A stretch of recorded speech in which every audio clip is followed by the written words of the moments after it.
I agree. Yep, you're on, Joe. You're unmuted.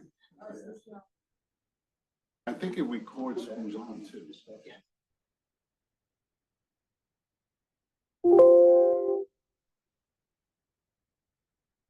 What we can do.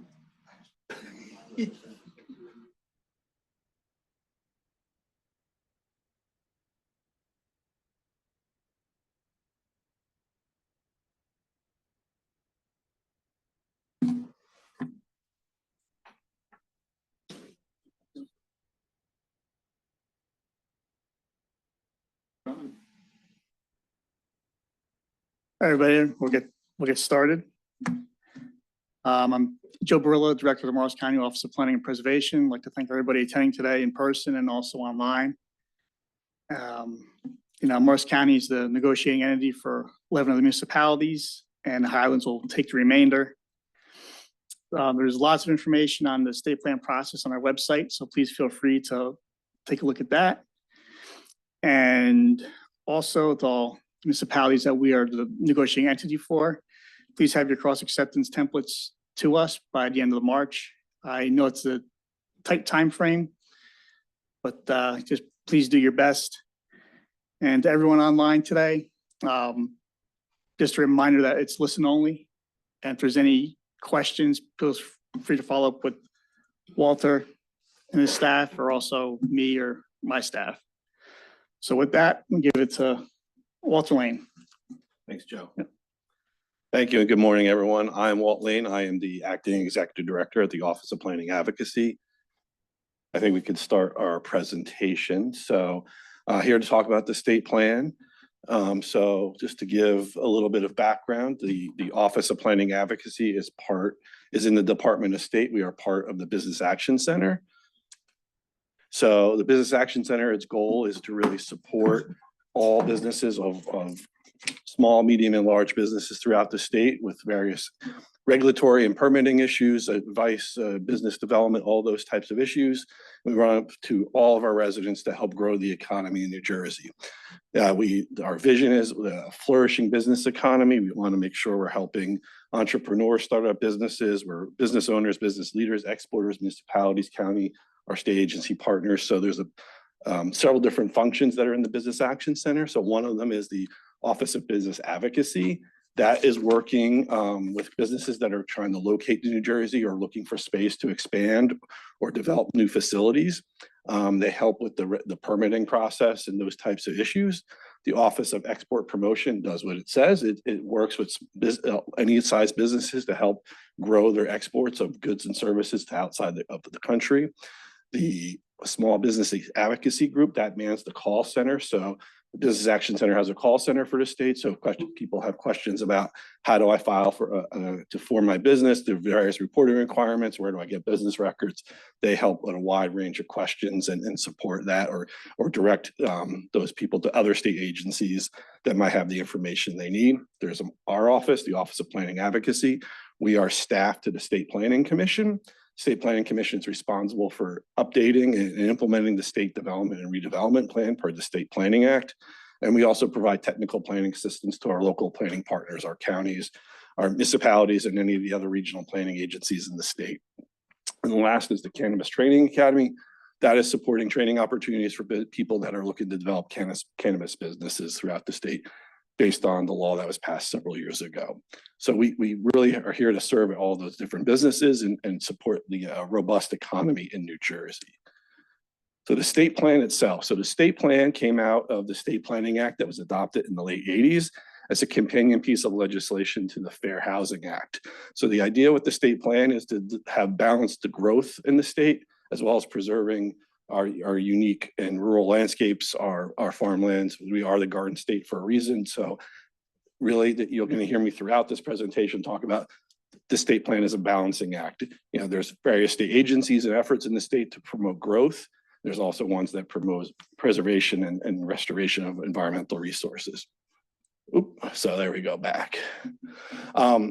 So part of the goal is not only supporting development in the state in the right places that have infrastructure, but also protecting our natural resources We want to promote development and redevelopment in a manner consistent with sound planning. We want to make sure we're working with our local partners, be it at the county level, the municipal level, state agencies, and other regional planning groups. And lastly, we want to identify areas for growth, for preservation, and looking at how we put policies in place to help that occur, and a lot more. So, and clicker's not advancing now.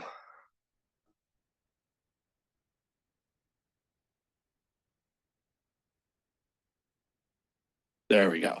So one thing the state plan is not, it is not a policy or a regulatory document. This is a guidance document.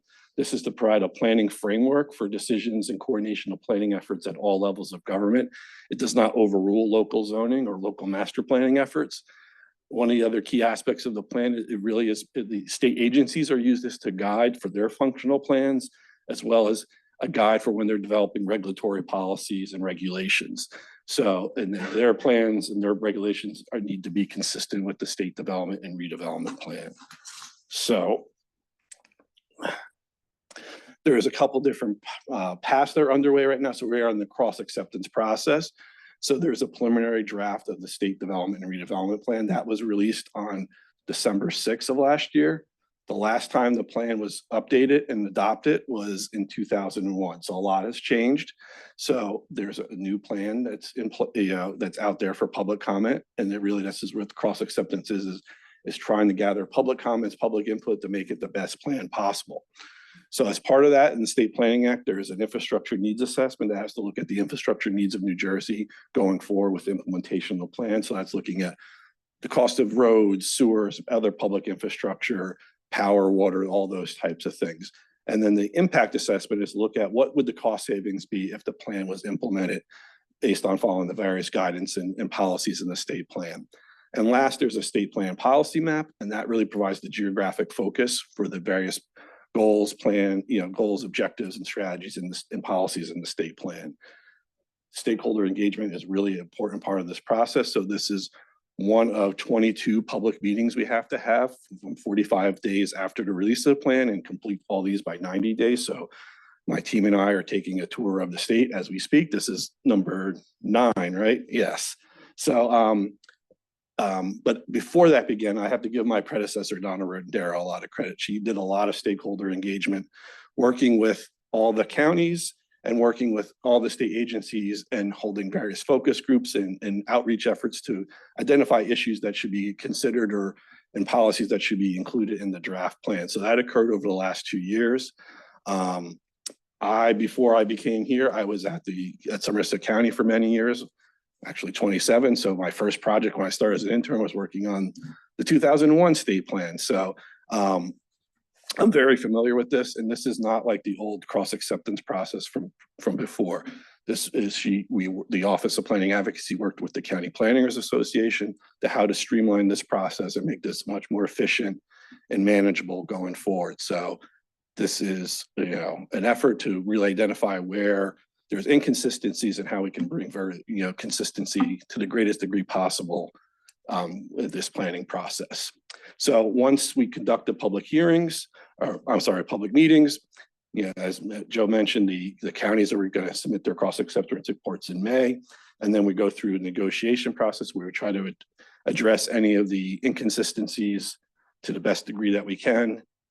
Then a revised plan will be released along with the impact assessment and the infrastructure needs assessment. There will be 6 public hearings that we will hold in the fall, take additional comments, and then hopefully the State Planning Commission will be adopting a new plan at the end of the year, which is a very aggressive schedule, but it's also, I think, doable because of the process that we've put in place and the efficiencies we're trying to achieve during this planning process. So there are 10 goals to the state plan. There are 2 new goals that were not in the original 2001 plan. Those are addressing climate change issues and equity issues. So our first is economic development. And really what we're looking to do is promote economic growth for all residents and businesses in the state. And there's a series of policies under coordination, government coordination, so how we can align state agency decisions and local planning decisions to support the growth of the target industries and the growing industries in the state. We want to look at business retention and expansion, policies that help maintain and expand the businesses that are already here, workforce development, making sure we're training the next generation of talent in the state for the jobs that are going to be coming. That's AI or other things like that. So that's a broader policy perspective on that. Regional planning, we're looking at how we can coordinate through watershed or corridor planning efforts or regional economic development planning efforts for targeted industries or like life sciences or advanced manufacturing. And also looking at sustainable development, looking at how businesses can support that sustainable economy as well. Housing is another focus of this. We want to make sure there's an adequate supply of housing of all types and available throughout the state. We want to support affordable housing so residents have a lot of opportunities for housing choices and in meeting their needs. So there's strategies in there that you can use housing as a catalyst for economic development. There's reducing barriers to development, making sure that the areas that are appropriate for development, it's a little bit easier to develop in and harder to develop in places that are not. And that's based on infrastructure and other local planning goals and as such. Health in the environment, how can we ensure that there's healthy communities when housing is being built, making sure it connects to it's, parks are accessible, schools are accessible, allowing people for active lifestyle. So there's more opportunities for people to walk and bike to those destinations instead of just driving, which ties into other goals, which is like reducing greenhouse gas emissions as well. And then looking at making sure housing and transportation infrastructure are coordinated. So housing and transportation decisions, planning decisions are coordinated and not housing's put in a place where it's only accessible by car. And also housing that could support future transit-oriented development. So these are all the broader strategies that are in the plan. There's infrastructure. We want to make sure that we have a world-class infrastructure in the state, from transportation to power, sewer, and water. I always refer back to a former DOT commissioner that said, transportation is the game board that the economy is played on. So by having a strong transportation system, we're supporting goods movement, we're supporting access to jobs, access to housing, and ways to move around the state. So we're also looking at how we can advance many of the strategies of the statewide energy master plan that to reduce carbon, look at decarbonization strategies, reducing greenhouse gas emissions, energy efficiency. When we're talking about revitalizing and recentering, we're looking at how do we help existing developed communities grow, looking at areas that are more appropriate for redevelopment, taking advantage of the infrastructure that is in place to build off that public investment that was already made in roads and bridges and sewers and so on. And then looking at areas that can become more mixed use and more center-like. So introducing housing or introducing other commercial uses to allow that mixture of uses. So there's opportunities for people to walk and bike to those and those types of strategies. Climate change, we're experiencing greater and greater impacts from changing weather patterns. So how can we make our communities more, how I keep on doing that. So how we can make our communities more resilient in the future, identifying areas that already that are subject to flooding. How do we make those communities more resilient? How do we harden them, protect them from flooding impacts, reducing new development areas that will be subject to flooding in the future? Hazard mitigation and tying hazard mitigation and land use planning considerations together, making sure we're taking the steps to address the climate or the environmental threats or severe storm threats that we're already facing. And then flooding is obviously an issue in the state. So how do we deal with the increased flooding in the shore communities, increased riverine community, flooding in those communities? How do we allow those communities to thrive, but protect them from future impacts of more severe storms? Okay. All right. Natural and water resources, we want to protect and maintain our environmental resources. So that is through habitat protection and protecting endangered species lands, special habitats, agriculture and food production. Really, we're looking at how do we maintain agriculture as a viable industry in the state, support the investments that were made in preserving farms and so on. Air quality, water quality, reducing pollution and air quality. So that's reducing greenhouse gas emissions.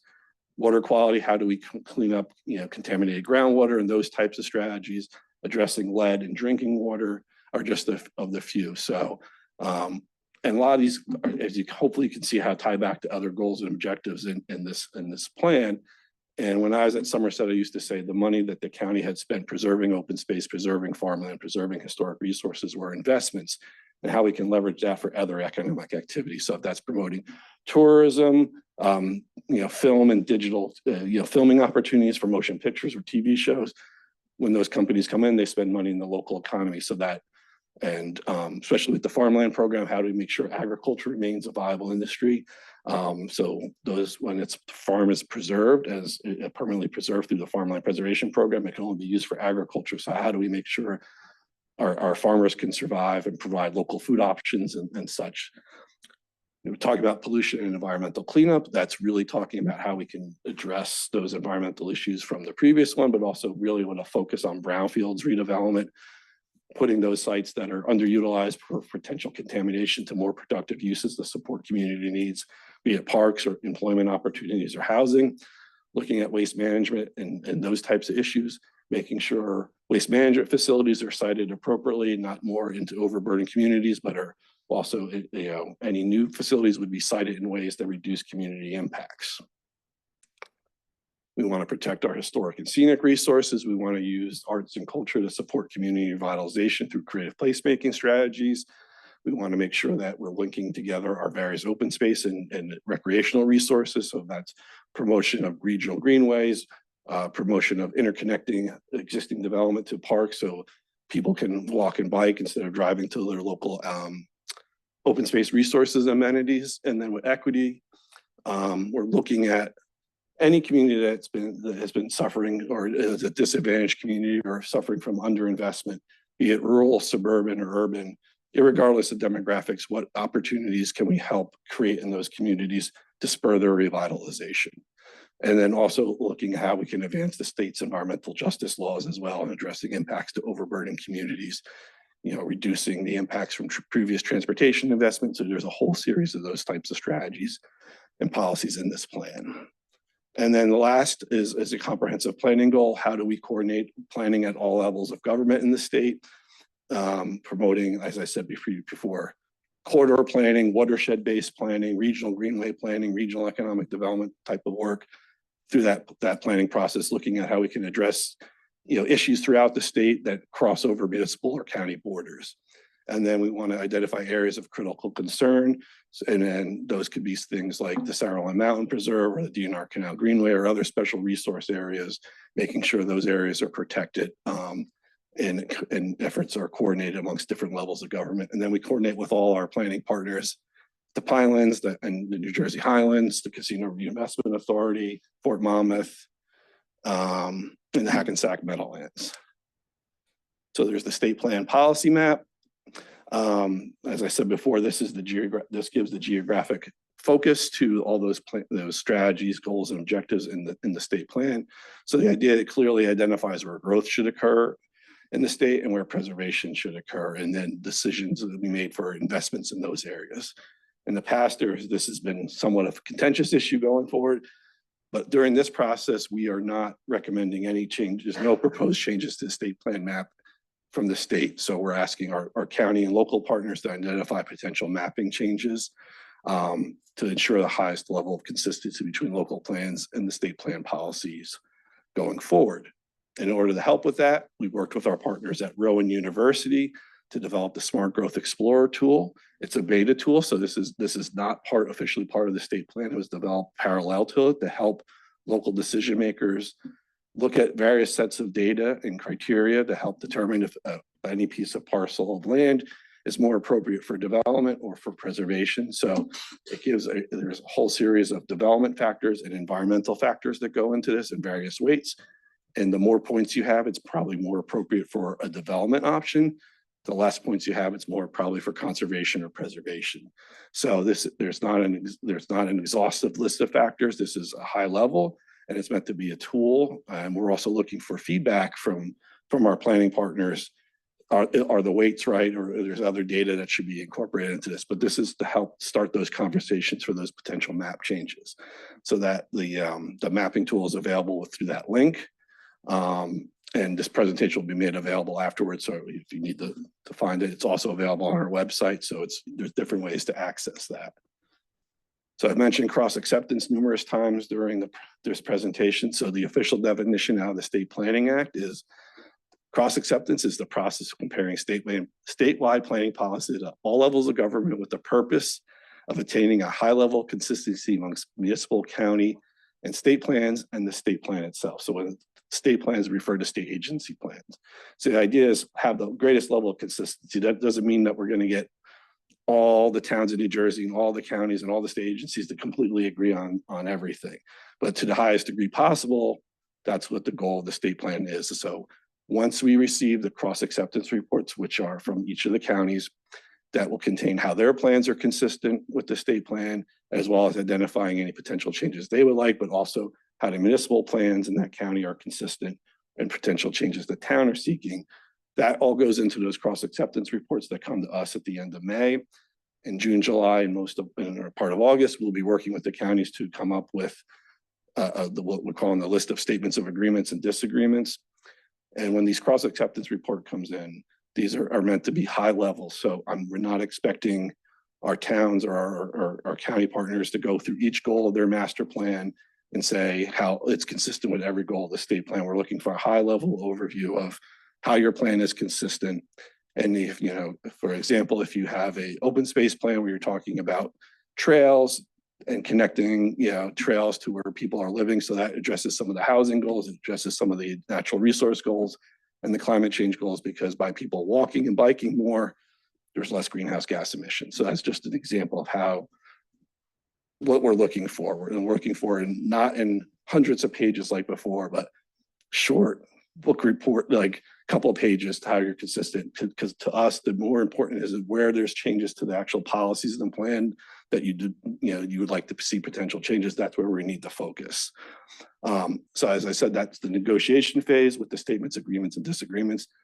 All that information is taken along with the results of the impact assessment and the infrastructure needs assessment, and comes out with a revised state plan. That goes out for the public hearings that we'll have 6 throughout the state. So most of them will probably be virtual. There might be 1 or 2 that are in person, and we'll take additional comments and feedback. So well before the public meetings are held, these plans will be out for review and comment well in advance of those.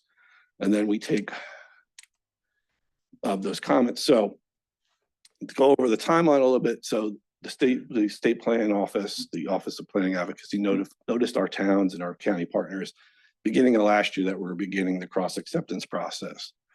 Over 2024, working with all our state agency partners, developed the draft of the state plan, which was approved by the State Planning Commission on December 4th, and were released for public comment and review on December 6th. Per the State Planning Act, from 45 days after the release of the plan, and no later than 90 days after release of the plan, we're holding these public information meetings, 1 in each county and 1 for the Highlands Council, which is required by the state planning rules. So these meetings, we've had 8 of them so far. We're taking comments and questions about the state plan. And then, sorry for the formatting. The cross-acceptance reports will be, as I mentioned, due in the end of May. The negotiation phase is over June, July, and part of August. In August, we'll release the revised copy of the revised version of the state plan. Then we hold the 6 public meetings that will probably be sometime in mid-September. And then taking all that comment to present a final revised draft to the State Planning Commission for their consideration in December. And hopefully the plan will be adopted. So once the plan is adopted, then we'll be working on implementation. So working with our state agency partners, our county partners, our local partners. And I am a big believer if the plan is not being used, it's not providing value. So my time at Somerset County, we really worked on making sure the plan is being implemented. So it's providing technical assistance from my office to our county partners, our local partners, on how to move various planning efforts forward. That's what we're here for. And the state plan is a guidance document for how we help move that forward. So I can bring state agencies to the table, but I cannot direct them, just like I cannot direct our local partners how to do their planning, but I can facilitate conversations and with that eye for implementation. So There are various programs and throughout the state, agencies as well as the metropolitan planning organizations like the NJTPA to take into account various policies in the map of the state plan into their programming efforts. So sometimes if you're a designated center or have an endorsed plan, you get additional points on grant applications. So there's a lot of carrots with this plan. There's really no sticks. So that's how I'm trying to describe how best this is an advisory document, a various policy framework. So there's a couple different ways to provide, to get information. So the first one on my left is the preliminary plan. You can download that. You can submit comments, and there's a citizen's guide. So the citizen guide is a very high level, breaking this down. So there's not all the plannerese that's in the state plan document, but kind of for the general public to give an idea what the state plan is trying to accomplish. And then you can submit comments via an online form through our state plan comments email, or out front there was some paper copies. So if you just want to handwrite some comments to us, so during this whole process until the state plan is adopted in December, there's opportunity for public comment. There'll be during the various public hearings that are in the fall, comments can be submitted on the revised draft. So this is the beginning of the process, not the end of the process. So I think that's all I had for the overview of the state plan. Maybe if we could leave up the other slide with all the QR codes, but all those QR codes are actually on a handout on the front table as well. So I know that's a lot of information in a short time, but I'm happy to answer any questions or take any comments on the draft plan.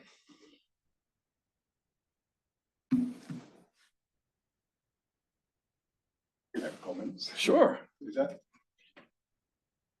Yeah, just stand up and say your name, I think we should be able to hear everything.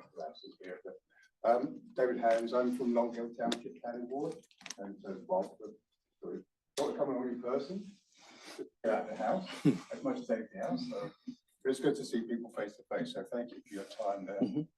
And without getting into the local stuff that we have, because that don't want to bore everybody else. I think as we talked about a little bit earlier, some of it is about how can we point maybe the state to do things to help us and our neighboring towns and communities. I think about because we're surrounded by the Passaic River, we're impacted by Passaic River Township organization, with the Highlands organization a little bit as well. So there's that cross groups, but there's no coordinated. It doesn't appear coordinated along the whole Passaic River because it has a lot of impact to us because of flooding, and that has a detriment to what we can do in town, both from immediate life situation and a future planning situation. So for me, I think it's as much as about how can the state and other agencies help us, not just the town, but maybe some particular areas of concern. Does that make sense? Absolutely, and that's really one of the goals of the state plan is to increase the level of coordination and collaboration to bring people together. So we welcome those comments in your cross acceptance report. Maybe we can start facilitating some of that even before the plan is adopted.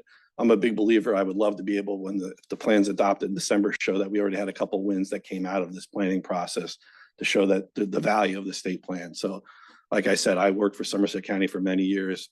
We did a lot of stuff to coordinate these efforts, and there's a lot of success. We were able to bring resources to our local planning partners through additional planning grants to infrastructure projects. So by aligning these, the different levels of government to work together and starting having the conversations, it may not be immediate where the solution comes, but by putting everyone around the table to talk, I think there's a lot of value in that. And then, but also I am also not just about talking, finding some short-term wins to implement.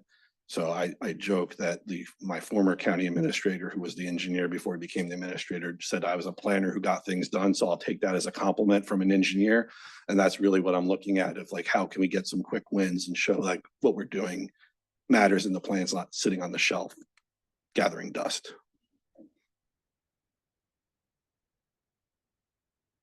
Frank Dressler, I listened to you here and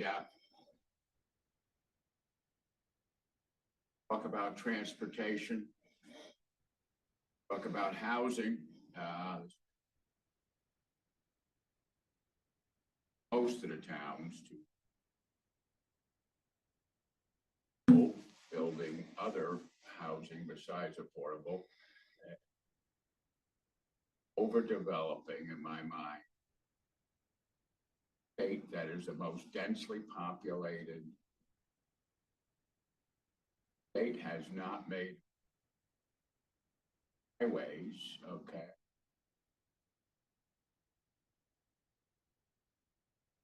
$30 to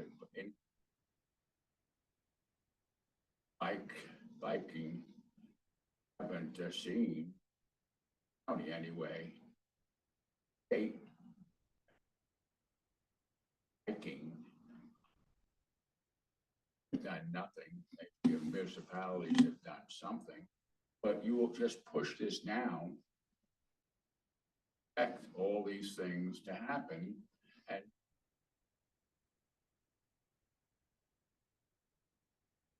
all these lofty goals that you're talking about, there is no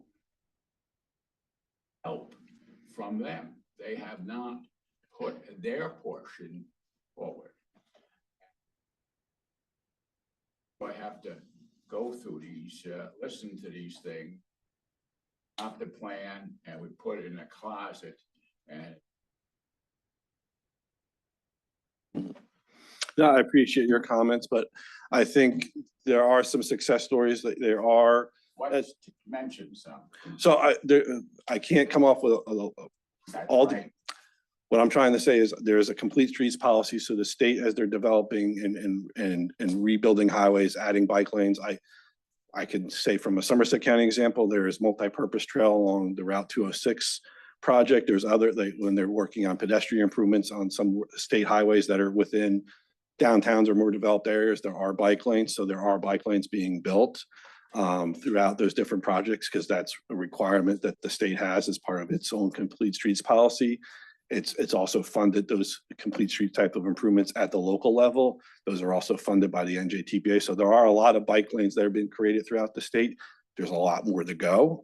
But I think there are some positive examples of that. State, what did the state, what bike lanes did the state do?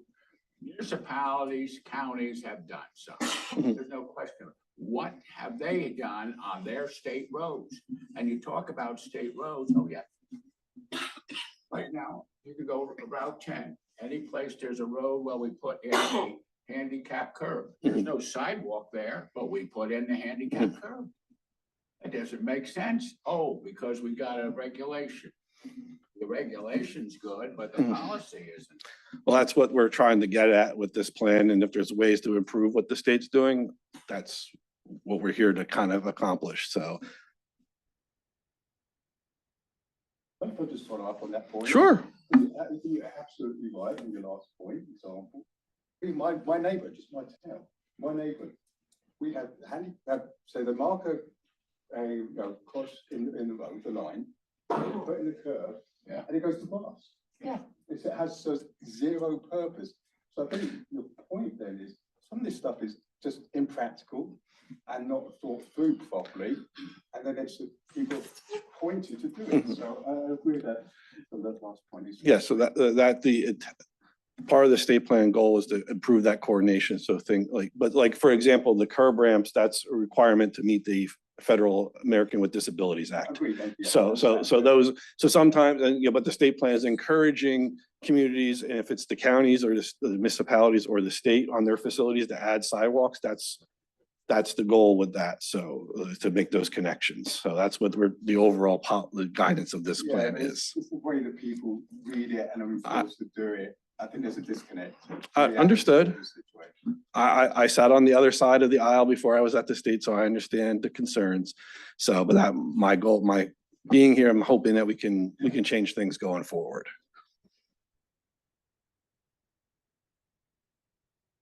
Any other questions or comments? I'll yield to you. Thank you, Walter. Joe Marzini. I'm here because I'm the former chairman of the state planning. Involved in the adoption of the plan. My good friend, Freeholder, Goodsell and I don't agree about everything. I agree with him about his criticism. There are going to be criticisms, but not solve all the problems. Plan is not regulatory. Have to be followed. But nonetheless, the plan is important and it has achieved.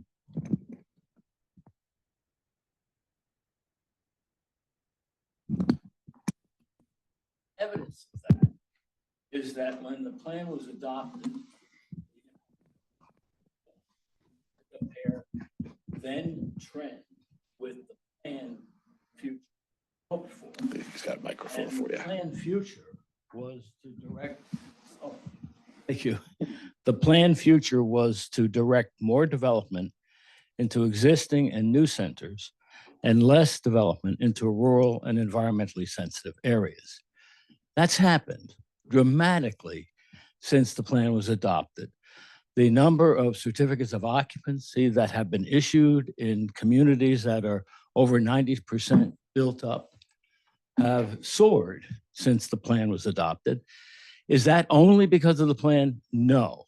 There are other factors, of course, at work, but the plan had an important role to play in that, and it was because the plan, through the utilization of the map, which identifies planning areas,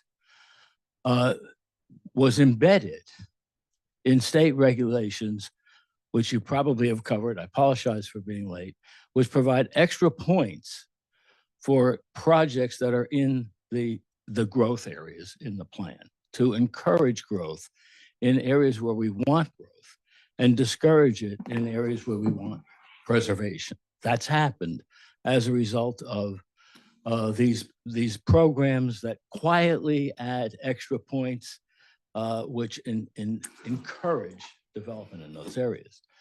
In addition to that, the case law, and I think you probably have mentioned this because I know you did the other night, case law has embedded in the decision-making of municipalities an ability to rely on the planning areas to support ordinances as being reasonable and not arbitrary, capricious, and unreasonable if they are in growth areas or areas just the opposite to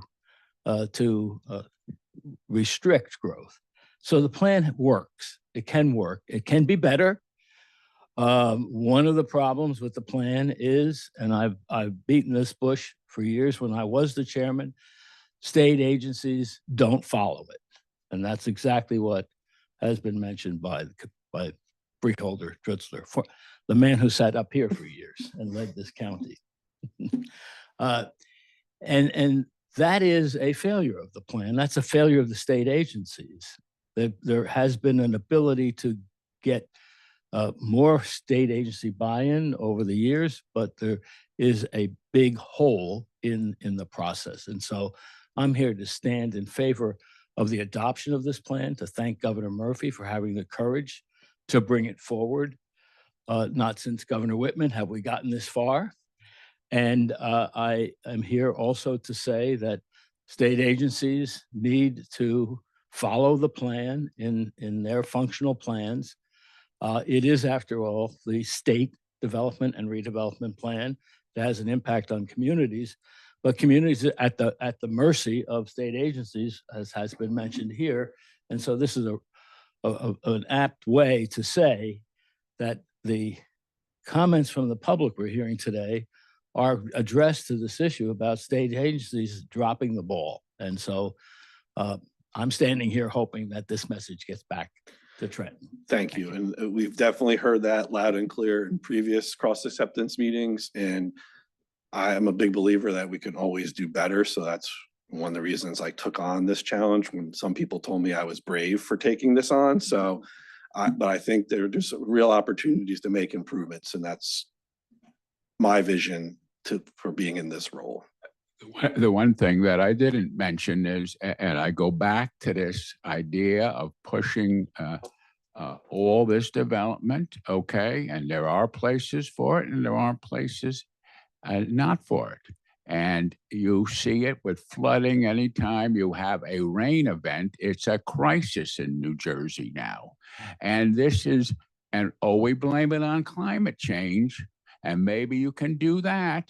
But if you do not take care of your streams and rivers and you build where they shouldn't be, you're going to have it. Okay. You can't go building there and then say, oh, let's buy them out. That's not a good plan. Agreed. Okay. So Yeah. those are the things you got to take care of. And I think there's some of the policies and strategies in the plan to prevent future development occurring in places that are at flood risk. I don't see that. I grabbed the mic, so I apologize. If anybody else wants it, please come and grab it. Firstly, we just completed our master plan, Long Hill Township. Took us 10 years.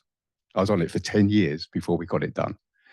And one good encouraging thing about that has been looking at the plan, state plan, was like, oh, we actually addressed a lot of these issues with the elements and sustainability element as an example.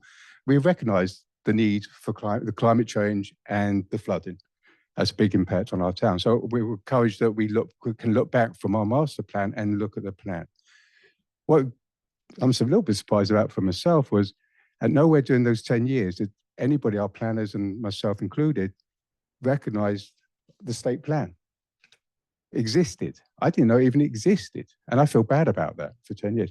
So one thing, just a sort of a point of order is perhaps within the MLUL, whatever, for master plan re-examination and stuff, and it may be there and I just don't know about it.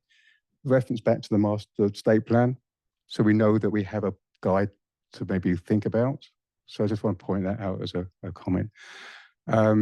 Passaic River, the only reason why we got some dredging or tree clearing is because of the mosquito initiative to clear the mosquitoes. Therefore, we could use, I think grant money came into the town to be able to sort of dredge some of the river.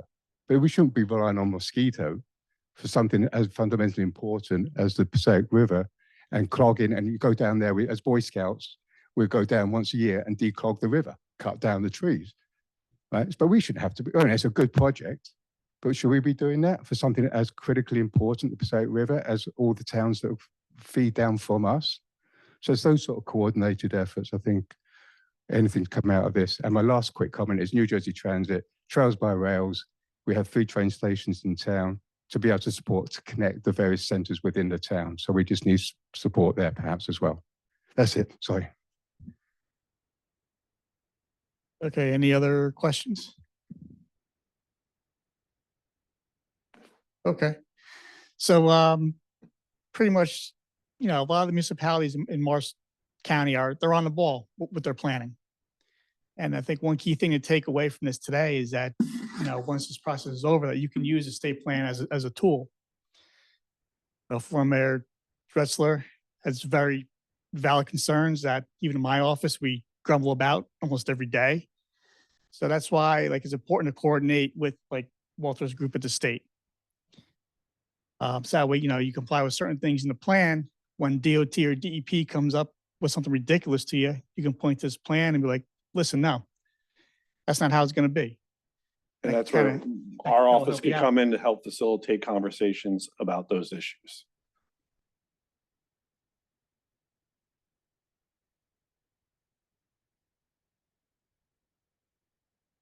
If so, everyone knows how to get a hold of me. We can talk about some of these issues again or afterwards or provide comments.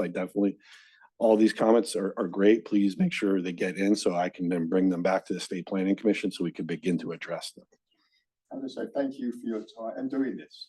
Because if we don't do this, then we don't know. I see a lot of value in having a state plan, and this is a good step. And it's not perfect, but I think it gives a vehicle to help advance local planning priorities consistent with state. And then also, as to Joe's point, telling the state, look, we're consistent with your plan. Why help us make this happen? So,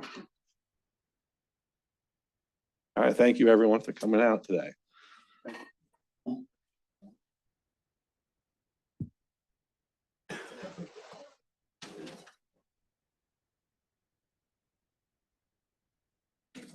No.